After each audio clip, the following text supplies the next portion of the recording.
안녕하세요. 양치기입니다. 오늘도 많이 물어봤던 질문 하나 답변 드리려고 합니다. 어제 좀 낙폭이 많이 심했는데, 그래서 많은 분들이 지금이라도 팔아야 되냐고 많이 물어보고 계셔가지고요. 오늘 그것에 대한 답변을 좀 드려보려고 합니다. 어제 시장이 엄청 급락을 하면서 사람들이 많이 패닉에 빠졌었는데, 오늘 그래도 조금 회복을 하는 모습을 보였습니다. 어, 이전에 제가 이날 새벽에 제가 영상을 하나 올렸었는데요. 그때 이제 낙폭했을 때 어떻게 해야 되냐를 말씀을 드렸었는데요. 뭐, 아마 결과 보시면은 아시겠지만, 그 결과대로 시장이 움직였다는 걸 확인할 수 있으실 겁니다. 그러면은 일단은 이렇게 많이 빠졌을 때 어떻게 대응해야 되냐. 많이들 물어보십니다. 특히 초보자분들이 너무 많이 물어보셔가지고, 저는 그때 뭐 대답을 해드릴 수가 없어요. 왜냐면은 제가 그 주식을 뭐 어떤 기준으로 산 것도 아니고 기준이 있어서 뭐 산 것도 아니고 뭐 자세한 내용도 알지 못하기 때문에 대응 방안을 뭐 말씀드릴 수가 없습니다. 아니, 그 심리는 알고 있죠. 왜냐면 지금 여기라고 생각하시면은 지금 팔았는데 오늘같이 이렇게 튀어 올라오면 어떡하지? 근데 지금 보시면 이 선이면은 이 선이면 말이죠. 어디입니까 지금? 아 거의 요때 샀어야 요때 샀으면 본전인 거죠. 그쵸? 그럼 얼마나 많이 기다렸어야 됩니까? 한 이때 사신 분들은 진짜 너무 힘드실 겁니다. 너무 지금 이때까지 여기까지 올라갔었는데 정말 많이 지금 한꺼번에 빠져버리니까 여기도 버텼잖아요. 여기도 버텼는데 코로나 터지고 나서 버텼더니 올라가더라. 근데 또 터지네. 이 심리가 너무 큰 겁니다. 하지만 여러분들, 이거 손절을 어떻게 해야 되는지, 왜 사람들이 손절이 어려운지 제가 한번 설명을 드려볼게요. 왜 손절이 어렵냐면은, 이거를 행동경제학으로 우리가 설명을 드릴 수가 있습니다.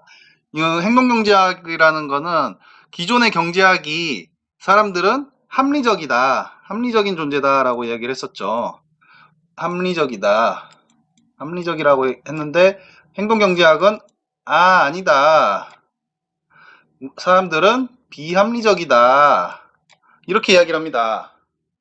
왜냐하면 기존의 경제학은 모든 거에 사람은 합리적인 이다. 그래서 합리적이기 때문에 이거에 기반을 해서 모든 경제 이론들이 만들어집니다. 하지만 시장이 경제 이론대로 안 돌아가지 않습니까? 그래서 이 행동경제학에서는 그 가정을 바꿔버립니다. 그리고 실제로 이런 어떤 연구를 해봤더니 사람들이 비합리적인 행동을 하더라는 거죠. 거기에 기반해서 한 가지 이거를 말씀을 드리면요. 이 차트가 이런 행동경제학에서 굉장히 유명한 차트입니다. 이게 뭐냐면은 보시면은 이 세로축이 어떤 어떤 사람이 느낄 수 있는 가치를 마이너스부터 플러스 이렇게 나타낸 거고요. 여기서 중심으로부터 왼쪽으로 가면은 어떤 의사결정을 했을 때 손실을 보는 크기, 오른쪽으로 가면 이익을 보는 크기를 말합니다. 여기서 말씀을 드리면요. 똑같이 0.05달러를 벌거나 깨지는데 그거에 대해서 사람이 느끼는 가치는 손실이 훨씬 크더라. 이익 보는 것보다 손실에서 느끼는 그 충격이 훨씬 크더라 이겁니다. 이거를 뭐라고 하냐면 우리가 손실 회피 성향이라고 합니다. 손실 회피 성향, 로스 어벌전이라고 하는데요. 네, 사례를 들어서 말씀을 드리면요. 이 A라는 기업은 100%의 확률로 7,400만 원을 잃을 수 있고 B라는 기업은 25%의 확률로 손실이 안 보고 75%의 확률로 마이너스 1억 원을 볼 수 있는 기업입니다. 그러면은 사람들한테 이 둘 중에서 어떤 거를 넌 선택을 할래? 라고 물어보면은 물론 보통 사람들은 이렇게 손실 보는 거에 투자하지 않겠다라고 얘기하겠죠. 하지만 뭐 어쩔 수 없는 상황이 있지 않습니까? 우리가 이미 뭐 이렇게 손실을 많이 봤을 때 물렸을 때는 어쨌든 선택을 할 수밖에 없는 상황이 있습니다. 그러면 둘 중에 어떤 기업을 선택을 할래? 라고 했을 때 대부분의 사람들이 어떤 걸 선택하냐면요. 바로 요거 B기업을 선택하라는 거죠. 왜 B기업을 선택하느냐? 보시면은 25% 확률로 손실 안 볼 가능성이 있기 때문입니다. 요 안 볼 가능성을 보고 이제 베팅을 하는 거죠. 아, 근데 1억 원을 까먹을 수 있는데, 아, 그건 신경 안 쓰는 거죠. 25% 어쨌든 25% 확률로 0빵원인 거죠. 75% 확률로 1억 원을 잃나, 100% 확률로 7,400만 원을 잃나, 아, 너무 손실 보는 거는 비슷한데, 희망이 있는 거죠. 손실 안 볼 수 있는 희망이 있는 거죠. 그러니까 사람들이 이거 선택하거든요. 하지만 우리가 그 확률, 그 고등학교 때 확률 통계도 다 배우셨을 텐데, 그 기대값이라는 거는 발생할 수 있는 경우에 그 각각의 확률에다가 그 결과값을 곱하는 거지 않습니까? 그러면 이거의 기대값은 마이너스 7,400만 원이고, 이거의 기대값은 0 곱하기 25% 마이너스 1억 원 곱하기 75% 하면 이거 두 개를 더하면 마이너스 7,500만 원이죠. 손실의 크기가 이게 더 손실이 더 많이 봅니다. 손실이 B기업이. 그럼에도 불구하고 B기업을 선택한다는 거죠. 사람이 그만큼 비합리적이라는 거를 이게 보여주는 일종의 예라고 볼 수 있습니다. 여러분도 보실 때 왠지 이 희망이 있기 때문에 B기업을 선택하고 싶잖아요. 하지만 우리 투자자 입장에서는 이게 손절을 치는 거고요. 이게 뭐냐? 이게 들고 가는 거죠. 홀딩.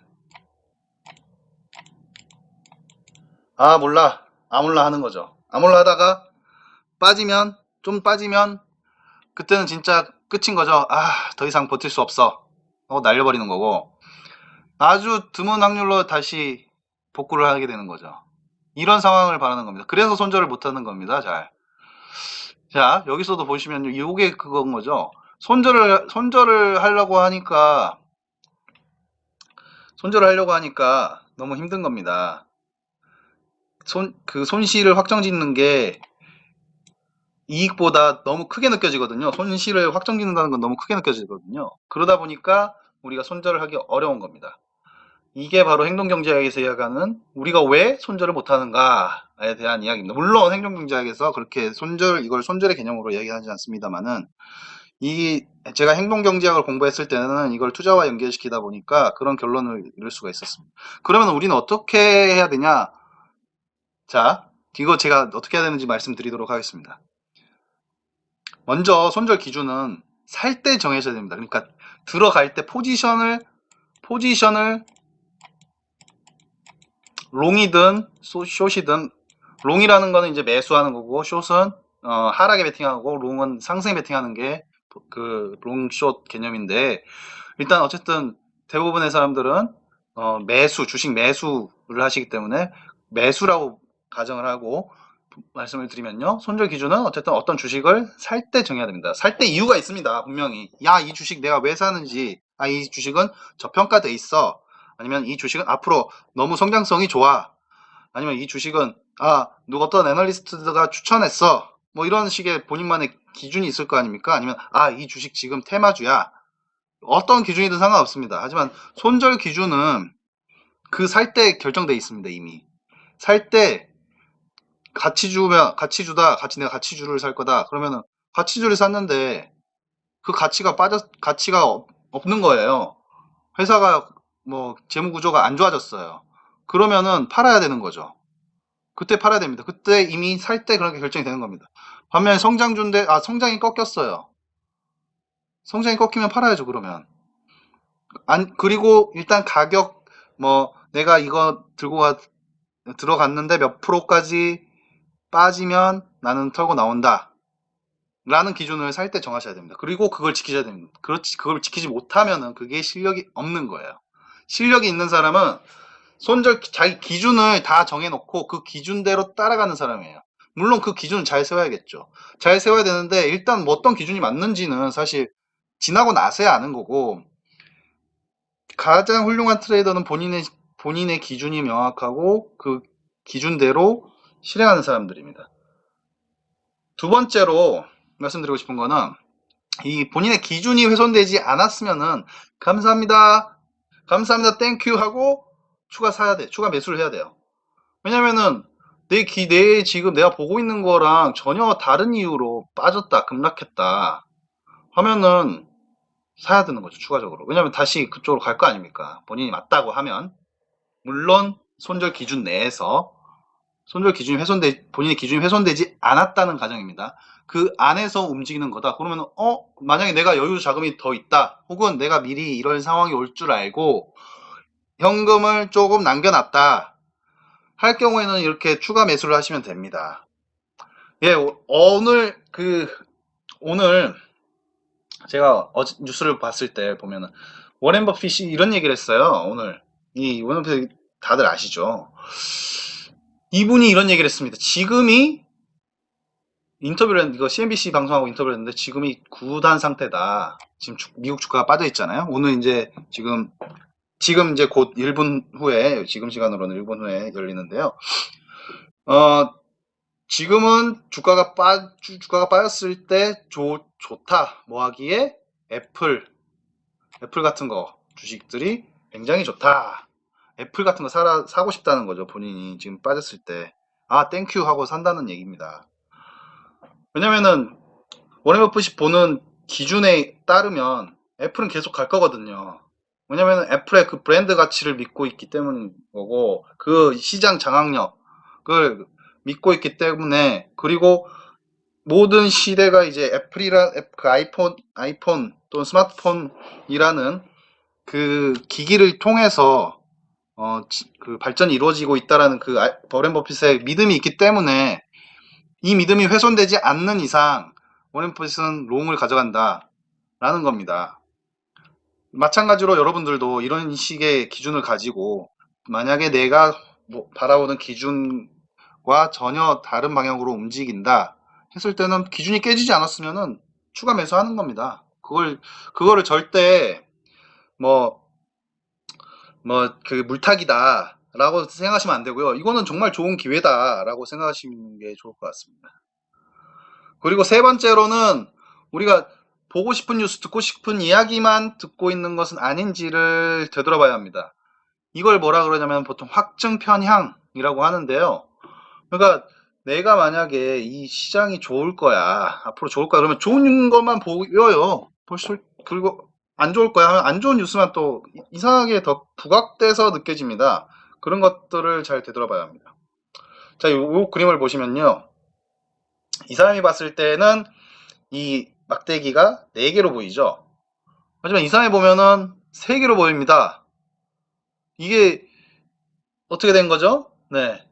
그림을 이렇게, 그림이 여기가 이렇게 이어지는 그림인데, 아무튼 이게 우리가 착시 효과가 일어나는 거죠. 착시 효과가 일어나는 겁니다.